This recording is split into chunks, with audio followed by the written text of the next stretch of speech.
द्वादश लिंग विराजते पावन तीर्थ धाम। आग नयन विष कंठ धरे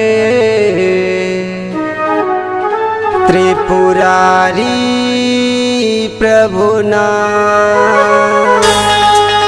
बोला बोला डमरू वाले बाबा की।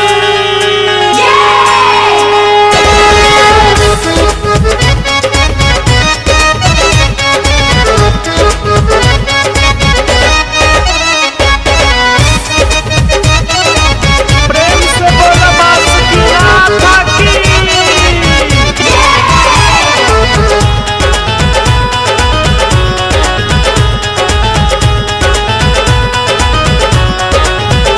खोली खोली अखिया है कृपा निधान। खोली खोली अखिया है कृपा निधान।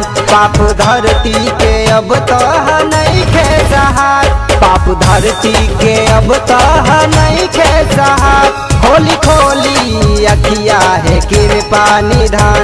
खोली खोली अखिया है कृपा निधान। पाप धरती के अब तो नहीं खे सहार। पाप धरती के अब तो नहीं के साथ। खोली खोली अखिया है कृपा निधान।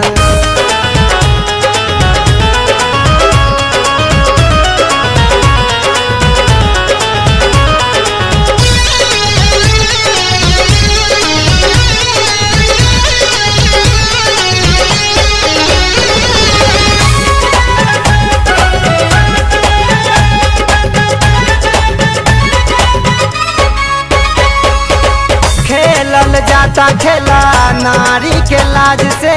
पापियन के सोझा तांडव करी भोलाज से। खेलल जाता खेला नारी के लाज से। पापियन के सोझा तांडव करी भोलाज से। निर्मल नैना से नाही देखल जाता। निर्मल नैना से नाही देखल जाता। अत्याचार ना कहले बाबे कहा। अत्याचार ना कहले बाबे कहा। खोली खोली अखिया है कृपा निधान।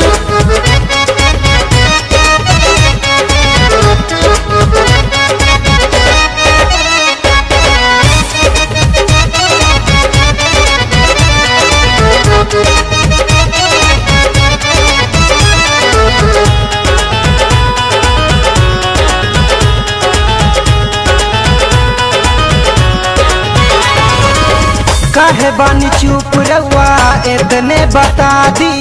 बानी महाकाल अपन रूपवा दिखा दी। काहे बानी चुप रहुआ इतने बता दी। बानी महाकाल अपन रूपवा दिखा दी।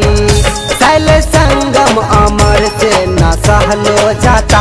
शैल संगम अमर से न सहलो जाता।